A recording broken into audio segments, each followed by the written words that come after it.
కథావాణి శ్రోతలందరికీ చెప్పాలని ఉందికి స్వాగతం. నేను డాక్టర్ శ్రీమతి కొఠారి వాణి చలపతిరావుని. ఈరోజు ఒక ఆసక్తికరమైన ప్రయోజనాత్మకమైన ఒక వ్యక్తిగత సామాజిక సమస్యను గురించి మాట్లాడుకుందామండి. నేను రచించి నా స్వరంతో వినిపిస్తున్న ఆ అంశం పేరేమిటి అంటే స్వేచ్ఛకు ఒక లెక్క ఉంది.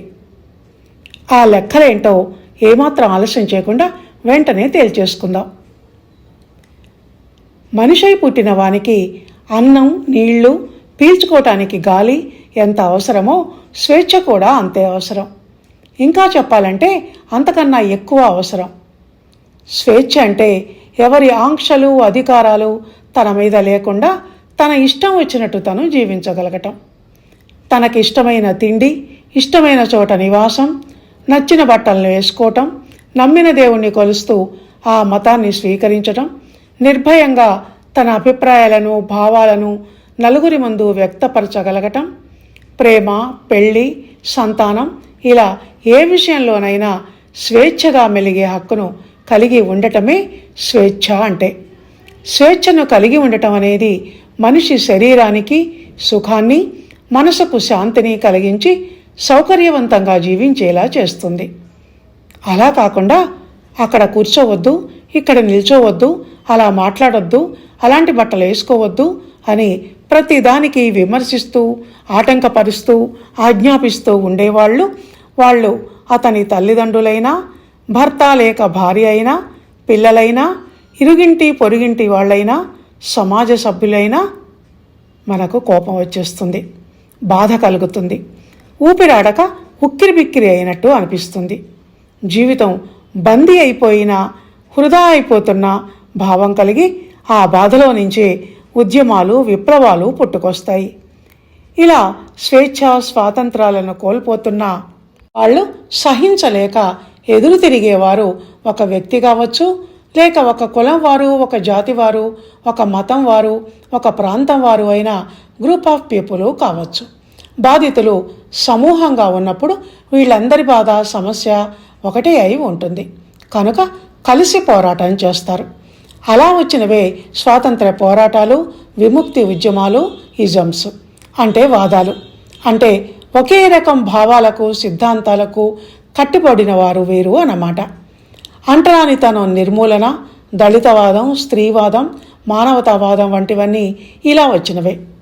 తరతరాలుగా స్త్రీ మూఢాచారాలలో, మూఢనమ్మకాలలో మగ్గుతూ పురుషాధిక్య సమాజంలో వివక్షతకు గురి అవుతూ ఉండటం వల్ల మాకు స్వేచ్ఛ కావాలి, మా మీద మీరు అధికారం చెలాయిస్తామంటే మేము ఒప్పుకోం, మేము మీలా చదువుకుంటాం, మీలా ఉద్యోగాలు చేస్తాం, మీలా మా జ్ఞానాన్ని, తెలివితేటలను నలుగురికి పంచిపెట్టేలాంటి పదవులను, ఉద్యోగాలను పొందుతాం, మా సేవలను ఈ సమాజానికి ఉపయోగిస్తాం, మాకు ఓటు హక్కు కావాలి, మాకు చట్టసభల్లో సీట్లు కావాలి, ఈ సమాజానికి మీరెంతో మేము అంతే, మమ్మల్ని వంటింటికి, పడకటింటికి పరిమితం చేసి మా శక్తియుక్తులను నిర్వీర్యం చేస్తానంటే మేము ఒప్పుకోం అని స్త్రీలంతా ఏకమై పురుషుల మీద, వాళ్ళ ఆధిక్యాన్ని సమర్థించే ఆడవాళ్ల మీద ఉద్యమాలను చేసి స్త్రీ స్వేచ్ఛను చాలా వరకు స్వంతం చేసుకొని అనుభవిస్తూ, ఆనందిస్తూ, గర్విస్తూ ఉన్నారు. ఇప్పటికీ ఇంకా అక్కడక్కడ కొంతమందికి స్వేచ్ఛ లేక పురుషుల ఆధిక్య భావాల కింద నలిగిపోతూ ఉండవచ్చు, అది వేరే విషయం. కానీ మార్పు చాలా వరకు వచ్చింది. మనం ఇంకా పాత కొత్తల సంధియుగంలో ఉన్నాం గనక పూర్తి మార్పుకు ఇంకొంత సమయం పట్టవచ్చు. పరిణామశీలత అనేది అకస్మాత్తుగా వచ్చేది కాదు, క్రమక్రమంగా సాధించుకోవలసిందే. ఎందుకంటే అది భౌతికమైన మార్పు కాదు, మనసులోని భావజాలంలో, ఆలోచన విధానంలో రావలసిన మార్పు. స్త్రీవాదంలాగే దళితవాదం కూడా కులవర్గీకరణను తప్పుగా అర్థం చేసుకున్న దాని ఫలితంగా పెద్ద కులం, చిన్న కులం అంటూ వాళ్ళ మధ్య ఘర్షణ వాతావరణం నెలకొని అగ్రకులాల ఆధిక్యత నిమ్న కులాల మీద పెత్తనం చేయటం మొదలుపెట్టింది. ఈ వ్యవస్థలన్నీ ఇంతే. పెట్టుబడిదారీ వ్యవస్థ, జమీందారీ వ్యవస్థ, ఇవన్నీ ఉన్నవాడు, లేనివాడు, పెట్టుబడిదారుడు, కార్మికుడు, రైతు, కూలీ వంటి రెండు వర్గాల విభజనకు కారణమై వాళ్ళ మధ్య తగవులకు, ఘర్షణకు దారితీసింది. ఫలితంగా గన్ను వీరులు, పెన్ను వీరులు గొంతు చిరిగిపోయేలా నినాదాలు చేస్తూ వీధుల్లో ఉద్యమాలు చేసిన ఉద్యమకారులు పుట్టుకొచ్చారు. అయితే అందరికీ సమాన స్వేచ్ఛ కావాలి, వర్గరహిత సమాజం రావాలి, జాతి వైషమ్యాలు తొలగిపోవాలి అన్న అభిప్రాయాలతో అందరూ ఏకీభవిస్తారు. ఎవరికి ఏ అభ్యంతరాలు ఉండవు. ఈ విషయాన్ని మన రాజ్యాంగమే చెప్పింది. రాజ్యాంగంలో ఉన్నవి చట్టబద్ధమైనవి అయి ఉంటాయి గనక దాన్ని కాదనే హక్కు ఎవరికీ ఉండదు. దాన్ని అతిక్రమించి ఎవరైనా ప్రవర్తిస్తే శిక్షలు విధించడానికి న్యాయశాఖ, పోలీస్ శాఖ ఎప్పుడూ సిద్ధంగా ఉంటాయి. దీన్నే నేనేమంటానంటే స్వేచ్ఛకు ఓ లెక్కుంది అని. ఇప్పుడు మనం మన టైటిల్ దగ్గరికి వచ్చాం. స్వేచ్ఛను నిర్వచించకుండా, దాని పద్ధతులు, లక్షణాలు, పూర్వాంశాలు చర్చించకుండా నేరుగా స్వేచ్ఛకు ఓ లెక్కుంది అంటే ఎవరికీ అర్థం కాదు. కొంత గందరగోళ, అయోమయ పరిస్థితి కొందరి మనసుల్లోనైనా నెలకొని ఉంటుంది. కనుక మనం ఏది మాట్లాడుకున్నా ఇంకా చెప్పడానికి ఏమీ మిగిలిలేదు అన్నంత సమగ్రంగా మాట్లాడుకోవాలి. సమగ్రంగానే కాదు, సోదాహరణగా కూడా మాట్లాడుకోవాలి. అప్పుడే చెప్పేవాళ్ళకు ఒక క్లారిటీ ఉందన్న విషయం వినేవాళ్లకు తెలిసి వాళ్ళు ఒక క్లారిటీతో ఉంటారు.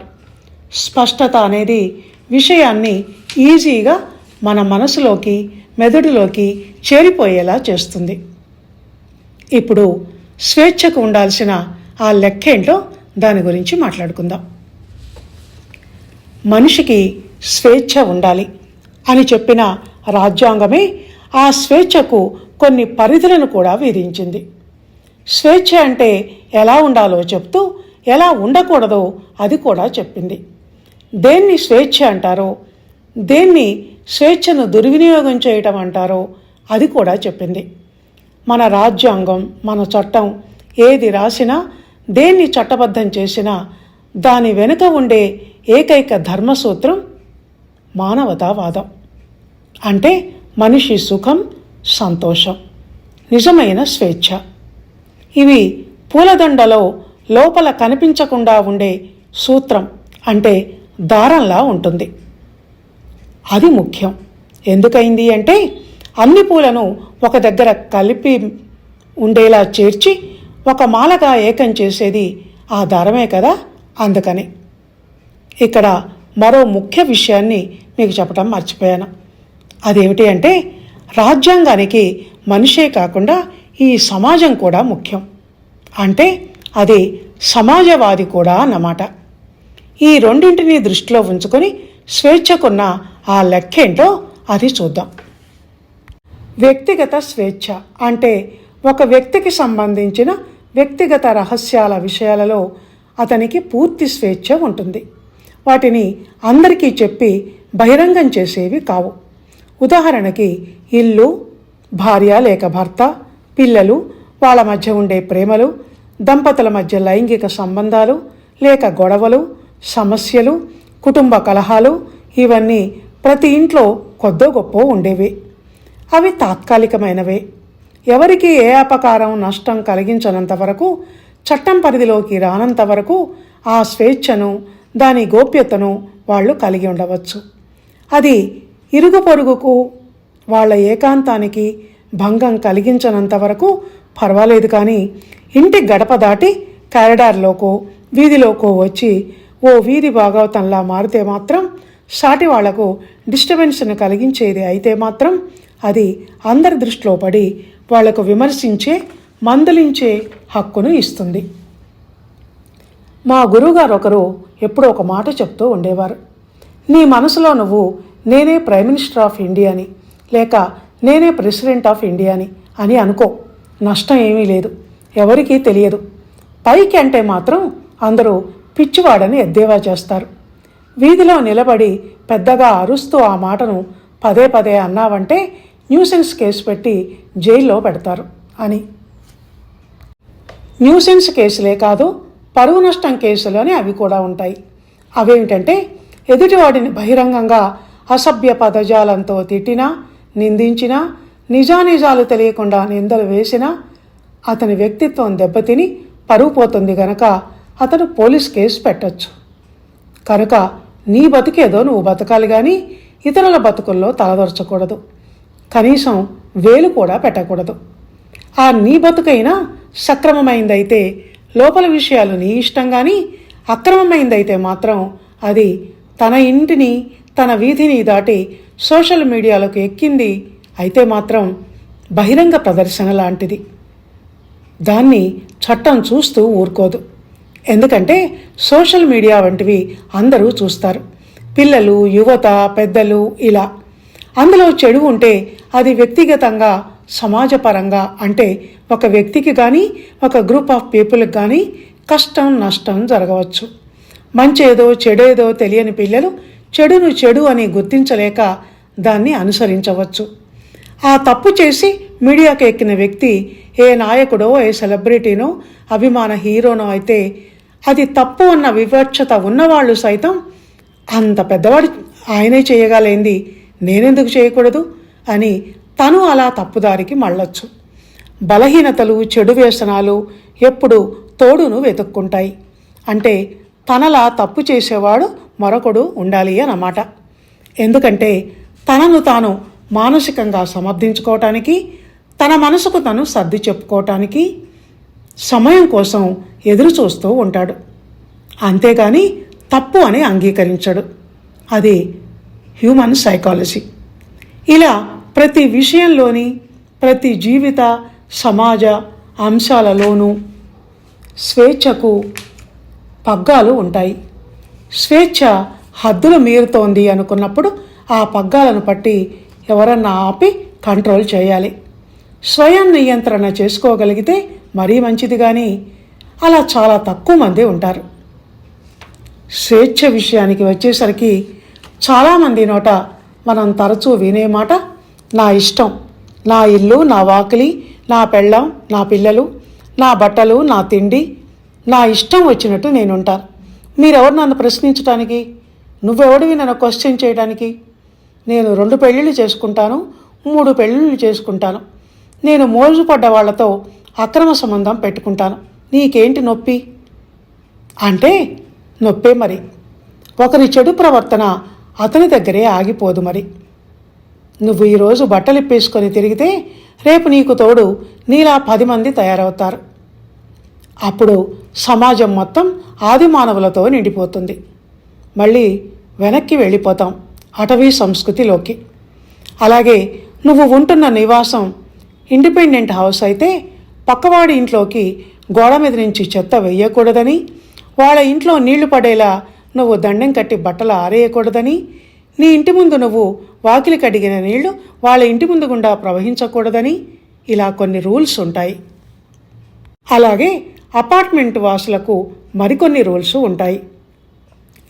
కామన్ ప్లేస్లైన కారిడార్, స్టెయిర్ కేస్, టెర్రస్ ఈ స్థలాలలో మేకులు కొట్టడం, ఎదుటి వాళ్ళ సింహద్వారం కవర్ చేస్తూ నువ్వు సెక్యూరిటీ కోసం గ్రిల్ డోర్ నిర్మించుకోవటం, ఎదుటి వాళ్ళ గుమ్మం ముందు చెప్పులు విప్పటం, చెత్త డబ్బాలు పెట్టడం, కింది వాళ్లకు వినిపించేలా పెద్ద పెద్ద దంచుడు, జరుపుడు శబ్దాలు చేయటం వంటివి చేయకూడదు.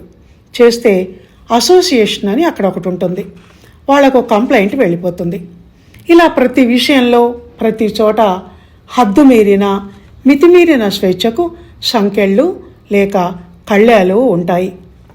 ఇంత చెప్పాక కథావాణి శ్రోతలు స్వేచ్ఛకున్న ఆ లెక్కేంటో, దాన్ని సాల్వ్ చేయటం ఎలాగో అర్థమైంది కదా.